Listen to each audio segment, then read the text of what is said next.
All right. Hello, everyone. Welcome to our 6th episode of ATD Talks Talent. Today, we are going to be talking about the Talent Development Capability Model. My name is Avra Basov, Manager for Brand Engagement and Strategic Communications here at ATD. And joining me today is Morgan Hurt, ATD's Director of Credentialing. Morgan, can you tell us about yourself? Hey, Avra, thanks so much for having me. I'm Morgan Hurt, Director of Credentialing at ATD, which essentially means that I am responsible for overseeing our two professional certification programs, the Associate Professional and the Certified Professional in Talent Development credentials, and also essentially oversee the capability model. So I've been at ATD for about 2 years, and I am not a talent development professional. I just get to play one on ATD Talent Talks. But my background is in standard setting and certification. I've worked with developing certification programs for over 25 years in a whole bunch of different professions, including massage therapists, charitable fundraisers, K through 12 ed tech leaders, and things like that. So it's been great to get to learn more about the talent development field. Amazing. Well, very grateful you're at ATD.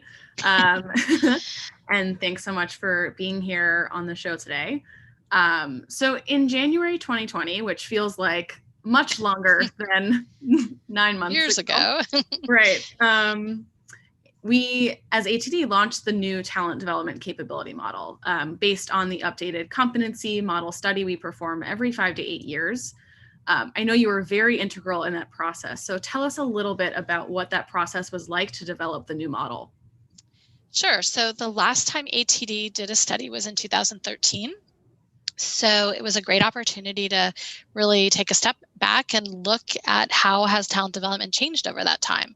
The rate of change in the world today is so quick that it really gave us an opportunity to reflect on things. Also, back in 2013, we were ASTD. So It was also the opportunity to say, well, what is talent development instead of training and development? So we really started with a group of thought leaders. We did some interviews and we talked a lot about what has changed in the profession. And we looked at the previous competency model and said, is all of this still true? What are we missing? What no longer holds true? So we did a lot of sort of that kind of visioning and looking at things, but we also involved a lot of in the trenches talent development professionals who are out there every day. Designing courses, coaching people, and facilitating programs, and asked them to help us write the actual knowledge and skill statements that were in that occupational survey that we sent out.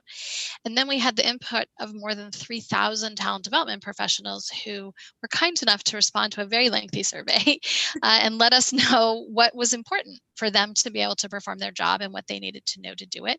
And importantly, not what did they need to do and know right now, but also looking a few years into the future so that we can hopefully keep our new capability model on a curve that can keep up with the pace of change, so that when we do this in a full-blown way, probably 5 years from now, we don't sort of have to throw the baby out with the bathwater and start from scratch, that we can keep it a little more evergreen. Yeah. So it was exciting, and see what people thought.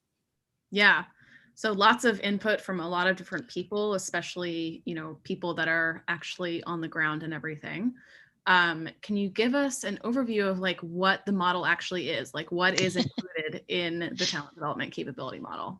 Sure. So some of you may recall the very nice pentagon shape on its base, but we really did start from scratch when we decided how to present this new framework to people. So we have the new model is divided into 3 domains of practice. Mm-hmm. So developing personal capabilities, building professional capabilities, and then impacting organizational capabilities.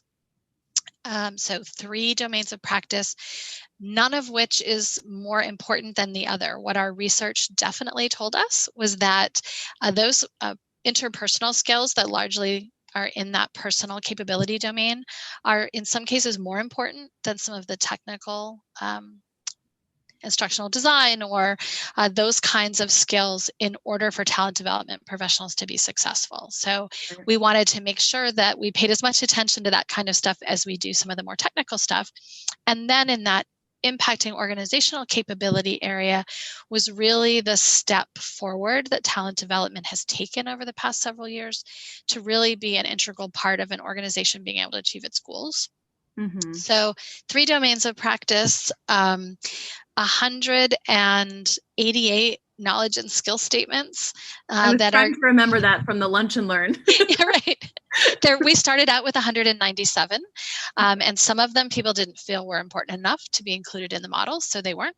And a couple we combined, but we ended up with 188 that are divided into 23 capabilities. And so that's really what we have people focusing on is looking across all 23 of those capabilities and looking to be able to either deepen their knowledge in a specific area or perhaps branch out and expand their knowledge and skills into something new. Amazing. Thank you.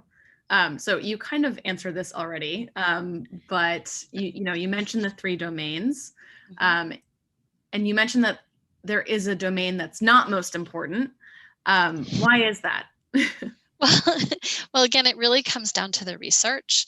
While we focus on those technical professional skills, and as ATD as an organization certainly provides the profession with a lot of information to be able to grow their skill set in those, evaluating learning impact, again, instructional design and the actual training, delivery, and facilitation.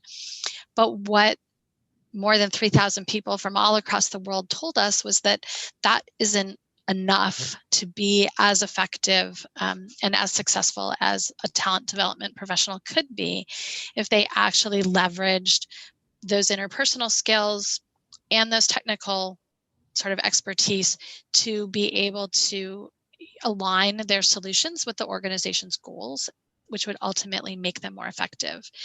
I think also what our research showed was the explosion of research in brain science and cognition and how we learn. And so bringing that into the model in a different way so that we are making sure that talent development professionals are taking advantage of that research to be able to come up with solutions that actually will be more effective. Right. So there's kind of all of those things, but also not losing sight of making sure that you understand how your solutions have an impact on the organization and understanding what you hope that outcome to be can actually help you design something that sticks. Amazing. Yeah, I mean, right. So it's your core skills in talent development plus your personal skills in terms of how you interact with others, how you're able to, really understand, like, obviously emotions at work have always been important. I would argue they are especially important in 2020. That is very true. Right. And this piece of actually driving business results. Talent development, we know, when done well, drives better results.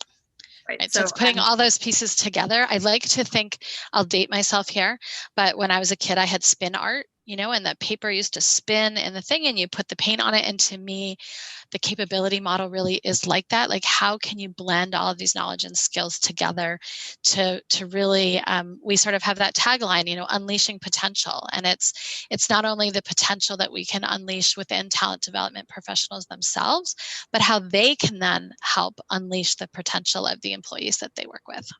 Yes, love that. Awesome.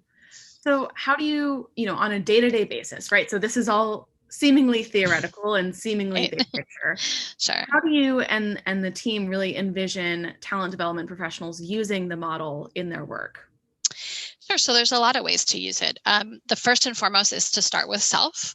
And we have, when we launched this particular iteration of a competency framework for talent development, we knew that a static image wasn't going to cut it to convey the sort of complexity of this.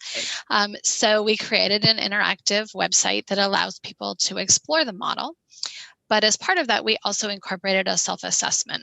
Mm-hmm. It's not a psychometrically sound self-assessment. It's really a barometer for people to step back and take some time to reflect on, where am I in my talent development practice, and where can I go?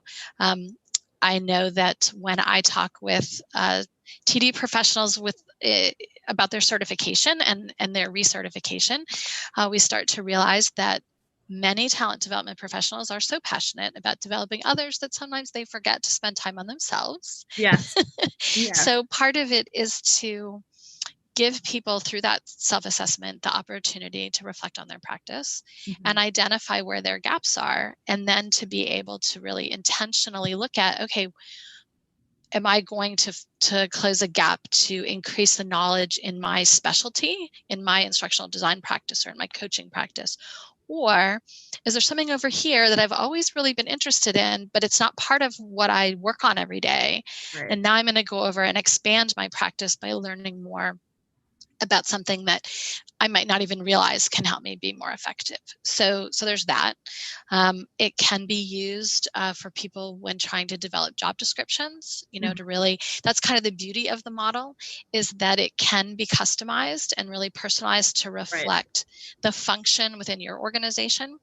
So use it to develop job descriptions, and use it to talk with your leadership about what talent development professionals are capable of doing, that could perhaps open up those lines of communication if your leadership still has that, oh, you're those training people mentality. Yes. So I know a lot of folks are up against, or they're a team of one and it's all the things all the time. Right, all the things all the time. And so it is just an opportunity for people to, again, reflect on their own practice, help their team reflect on their practice, and then, come up with solutions for filling those gaps themselves. Amazing. Yeah. And at the end of this, we'll put a link to the self-assessment and that interactive model site and all of that. So people who are watching can definitely check that out too. Great. I know something that we just announced, which is very exciting, is the adoption of learning plans within the model. Can you tell us a little bit more about that? Sure can. That's, as I said, we have the self-assessment feature, so people can identify where they stand kind of on a continuum of proficiency. And that's helpful, but the next question is, well, so what? Now that I know this, what am I supposed to do with it? So we have developed a way for people to create a personalized learning plan. And so when you complete your self-assessment or fill in the parts that are relevant to you, you then have the opportunity to develop a learning plan by choosing a path. You certainly can choose your own adventure by deciding yourself to focus on a specific capability, that you've determined you want to focus on. Or you can, if you want to pursue a certification, you can choose, say, the CPTD learning path. And what the system will do is take your self-assessment results and your proficiency levels and match those up against just the concepts that are covered on the exam, not the whole model, because it's a big model, and show you where your gaps are and say, okay, you're evaluating impact, you have some room to grow here before maybe it's a good idea to apply for the exam. Here's where those gaps are. And then you're going to be able to see a list of ATD resources that are specifically tied to developing that capability. And then you can click a little box to add them to your learning plan to help you hold yourself accountable for working through those things. And so that resource list that gets returned to you includes everything from books and blogs and TD magazine articles to courses and webcasts and previous conference sessions, job aids, TD at work, research reports. We've really tried to provide people with a wide array of things that can help them closing those gaps. And again, give them a tool to sort of help them hold themselves accountable to work that plan. Amazing. Yeah, there's this other piece of the model where, with this new model, we are structuring everything that ATD has to offer in line with the model so that what we offer in our education courses, in our books, in, the research reports that we have, like, we are investing in this model in the sense that, like, we put all this time and research into it. Right. these really are the standards, right? And we're building ourselves as an organization around that to really help folks develop themselves through all of what we have to offer. Absolutely. And that very thing was part of our impetus for moving some of those personal capabilities up to be on the same level with professional ones, is because they were always there in the model, but ATD ourselves didn't pay a lot of attention to them, and therefore talent development professionals didn't pay a lot of attention to them. And so you're right, we are expanding our resources, and in some of those new content areas that are new to TD professionals too, like data and analytics. We all know how important big data is. So now ATD can turn a focus to how can we help professionals take advantage of that skill set. Amazing. Yeah. So this is the last question I'll ask you about the model, and then we have some fun questions to get into. So while no one can predict the future, and again, obviously 2020 has really shown that, what are some of the biggest trends you're seeing in talent development with certification? And how are these trends supported by capabilities that are in the model? Well, that's a great question. And certainly, as you say, no one really saw what's happened in 2020 coming. And so actually a little bit later this year, we will be doing a webcast in December where we talk with some of our thought leaders that participated in the creation of the model and talk about how well has it held up in post-COVID world. So there's that. I think also a big piece of this iteration of the model, previous models were very tactical. So kind of getting right down into the steps of how you do things, which of course makes it difficult to update it because, as I said, the speed of change is so quick that sometimes that tactical level stuff gets outdated too quickly. So we very intentionally with this model raised the level of those knowledge and skill statements up a bit so that we really focused more on what people need to do and why rather than how. And certainly the how is important. And we get into the how in our education classes and in all of those resources that I talked about. Those are the how. But this enables us to keep our focus on what people need to know and do and why. And then that how can be updated and changed as things change more rapidly. So we're hoping that this model stays a little more evergreen. Obviously, the pivot to everything being remote, and while virtual learning was the thing before COVID, it obviously has become a much bigger focus, and I think it's also not just training people how to do things that are useful for their job, but in some cases how to simply access information that they used to access in a different way, but are now having to do so from home. And that's put a lot of pressure on talent development professionals to have to train people on those things as well as what they had planned to at the beginning of the year. So there's all of that technology application stuff. The other piece, of course, is change management. We've all become experts at change management. Right, a crash course in that this year. Absolutely. But what's fascinating, so in this self-assessment that we have in the model, we get to take a peek at the aggregate data and see how people are scoring themselves. And what's interesting is both technology application and change management are two of the lowest rated capabilities. And that's based on responses from over 6,000 professionals around the world that have already participated in the self-assessment. So I think that helps us stop and think about, what are the skills that we're going to continue to keep developing? Yes. Change, I don't think is going away. I think change is the new normal, if there is one. And so being able to double down on that skill set and think about that. I think also talent strategy and management is another more lower rated capability area. And of course, learning how to deal with a disparate workforce and companies that have had a lot of upheaval with layoffs or having to pivot their product line, say, and hire new people to be able to help the organization grow and achieve in those areas.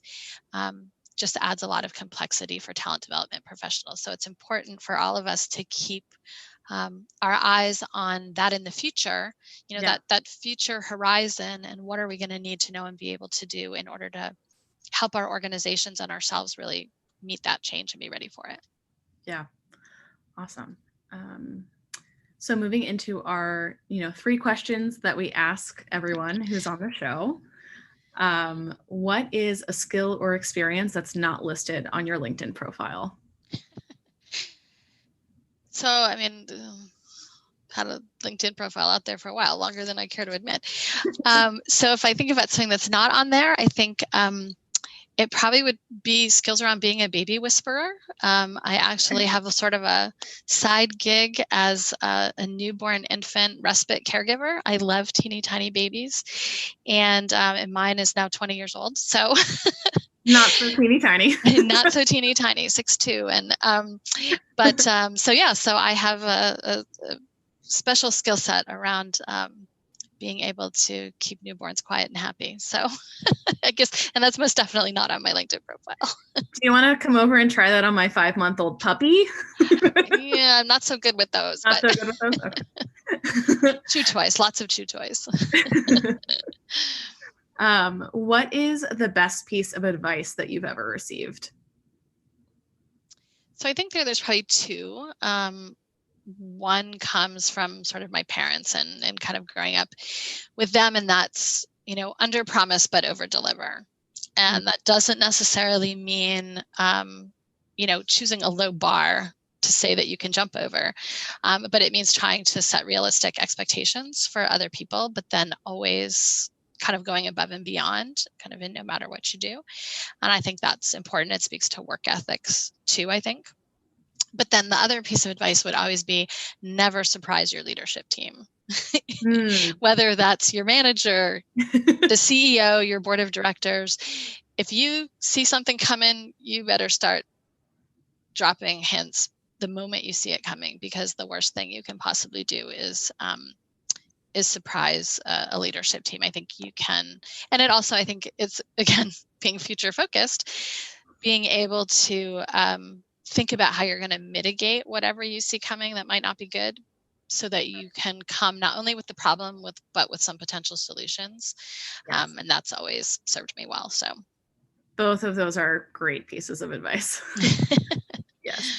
Our last question is, what is something you are looking forward to over the next month or so? Well, of course, not today. It's like warm and steamy here in the DC area today. but I'm definitely looking forward to the change in seasons, a little colder weather. In our house, that means a change to the base spirit of our craft cocktails. So moving out of gin drinks and into bourbon drinks will be, different flavor palette to take advantage of. But in addition to that, over in the Certification Institute side, we've spent the summer conducting pilot exams for our brand new CPTD credential and format, and the APTD as well. But our CPTD pilot has closed, and we're now running focus groups, but we'll be releasing scores to folks in November. So we're really looking forward to kind of being able to show the fruits of the labor of hundreds of FSMEs that have helped us with that, and inaugurate a new class of CPTDs. So I'm definitely looking forward to that. Amazing. And that's all based on the model that we just spent some time. Right. We update the model. So then we had to update the content of what's covered on our exams, and took the opportunity to look at eligibility criteria, exam format, all kinds of things. So it is really Certification 2.0 over at the Certification Institute. But we had more than 300 candidates participate in the pilot. So that's super exciting. Okay, amazing. Thank you so much for taking the time to talk about the capability model. I think the model is really great, just in terms of, again, like, it's not just the what and the why, but it's up to you to figure out the how, right? Of talent development. And I think that's really exciting for people who love learning, which is all of our folks. Right? One of the 23 capabilities, lifelong learning. So, so thank you so much again.